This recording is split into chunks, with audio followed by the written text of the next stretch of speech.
તો મિત્રો આ પ્રશ્ન નંબર 2 માં તમને શૂન્યનો સરવાળો આપી દીધું છે અને શૂન્યનો ગુણાકાર આપી દીધું છે. આન પરથી તમારે બહુપદી બનાવવાની છે. તો તમારે કંઈ ટેન્શન નહીં લેવાનું. આમાં એક સૂત્ર યાદ રાખી લેવાનું છે. કયો સૂત્ર? હું તમને લખાવું કે x² minus alpha plus beta x વત્તા આલ્ફા ઇન્ટુ બીટા બરાબર 0. આ સૂત્રમાં આ કિંમતો મૂકી દેવાની એટલે તમારો જવાબ આવી જશે. બરાબર. આ સૂત્ર બેટા લખી લેજો. બરાબર. અને યાદ જ કરી લેજો. હું તો કહું તો સિમ્પલી તમારા દાખલામાં જવાબ આવી જશે. આ શોધવાનું બેટા શૂન્યો પરથી શૂન્યનો સરવાળો અને ગુણાકાર પરથી બેટા બહુપદી બનાવવાની 3 થી 4 રીતો છે. એ ધારીને પણ તમે કરી શકો છો. બરાબર. અને આ રીત બેટા તમે લખશો તો તમને માર્ક્સ મળી જશે. આપણા પાસે આલ્ફા પ્લસ બીટા શું છે બેટા? તો અહીંયા આ 1/4 છે ને એ આપણું છે શૂન્યનો સરવાળો. બરાબર. આલ્ફા વત્તા બીટા અને આલ્ફા ઇન્ટુ બીટા શું આપ્યું છે મને? તો કે ભાઈ -1.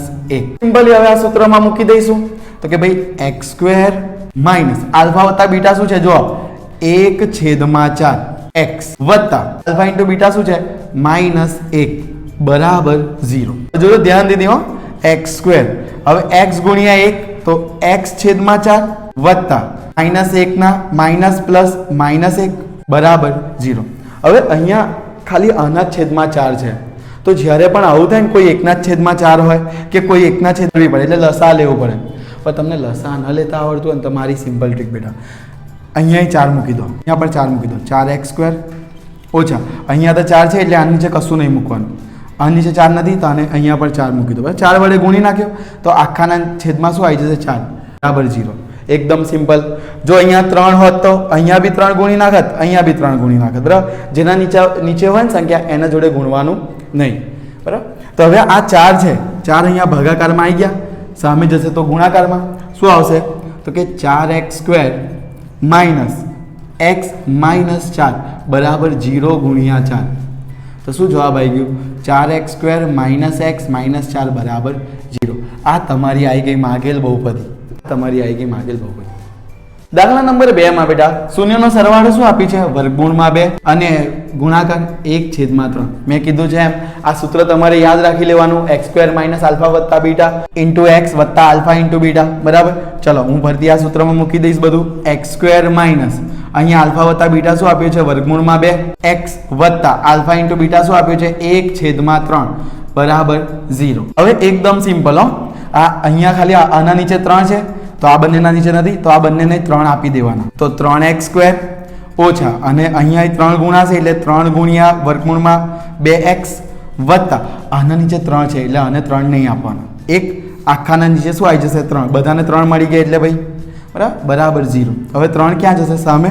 3x² ઓછા 3 વર્ગમૂળમાં 2x વત્તા 1 બરાબર 0 ગુણ્યા 3. હવે યાદ રાખી લો કોઈ બી સંખ્યા 0 વડે ગુણાય ને તો એ શું થઈ જાય? 0 જ.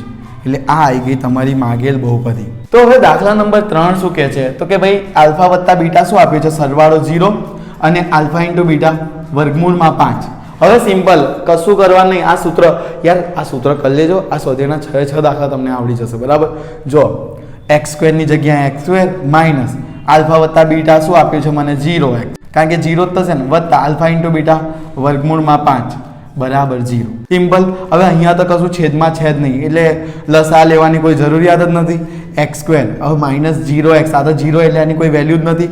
વત્તા વર્ગમૂળમાં 5 બરાબર 0. આ આવી ગઈ તમારી બહુપદી. દાખલા નંબર 4. બરાબર વિદ્યાર્થી મિત્રો. તો શૂન્યનો સરવાળો 1 આપ્યું છે. શૂન્યનો ગુણાકાર શું આપ્યો છે? 1. બરાબર. અહીંયા સિમ્પલી આપણે ફરતી મૂકી દઈશું. x² માઇનસ આલ્ફા વત્તા બીટા શું આપ્યું છે? તો કે 1 x વત્તા આલ્ફા ઇન્ટુ બીટા શું આપ્યું છે? તો કે 1 બરાબર 0. જવાબ શું આવી ગયો? x² માઇનસ x વત્તા 1 બરાબર 0. આ આવી ગઈ તમારી માગેલ બહુપદી. હવે મિત્રો દાખલા નંબર 5 શું કહે છે? તો કે -1/4 શૂન્યનો સરવાળો અને ગુણાકાર 1/4. તો લખી દઉં -1/4 અને અહીંયા શું આવી જશે? 1/4. જો વિદ્યાર્થી મિત્રો આલ્ફા વત્તા બીટા તો અહીંયા x² માઇનસ આલ્ફા વત્તા બીટા શું છે? તો કે ભાઈ -1/4 ઇન્ટુ x વત્તા આલ્ફા ઇન્ટુ બીટા તો કે 1/4 બરાબર 0. x² બરાબર માઇનસ માઇનસ શું થઈ જશે? પ્લસ 1 ગુણ્યા x એટલે x/4 વત્તા 1/4 હવે મેં તમને કીધું હતું જેના નીચે આ બંનેના નીચે 4 છે જ ઓલરેડી, ખાલી આના નીચે 4 નથી, બરાબર? તો આના વડે 4 ગુણવાનું, બરાબર? તો ગુણી દો 4x² વત્તા આના નીચે 4 છે એટલે આને નહીં ગુણવાનું, એટલે x ના x જ રહેશે. આના નીચે પણ 4 છે એટલે આના પણ એક જ રાખવાનું, બરાબર? આખાના છેદમાં શું આવી જશે? 4 બરાબર 0. હવે આ 4 ગુણાકાર ભાગાકારમાંથી સામે જશે ગુણાકારમાં, તો શું આવી ગયું? 4x² વત્તા x વત્તા 1 બરાબર 4 ગુણ્યા 0, 0 જ થવાનું છે, બરાબર? અમારી આવી ગઈ આ માગેલ બહુપદી. તો હવે અહીંયા શૂન્યનો સરવાળો 4 આપ્યો છે છઠ્ઠા દાખલામાં અને ગુણાકાર 1 આપ્યો છે, બરાબર? તો શૂન્યનો સરવાળો 4 અને ગુણાકાર 1, બરાબર? તો ફરીથી હું કરી દઈશ, ચાલો. x² માઇનસ શૂન્યનો સરવાળો કેટલો? 4 ગુણ્યા x વત્તા આલ્ફા ઇન્ટુ બીટા 1 બરાબર 0. તો આવી ગયો જવાબ મારા પાસે શું? x² માઇનસ 4x વત્તા 1 બરાબર 0. આ આવી ગઈ તમારી બહુપદી.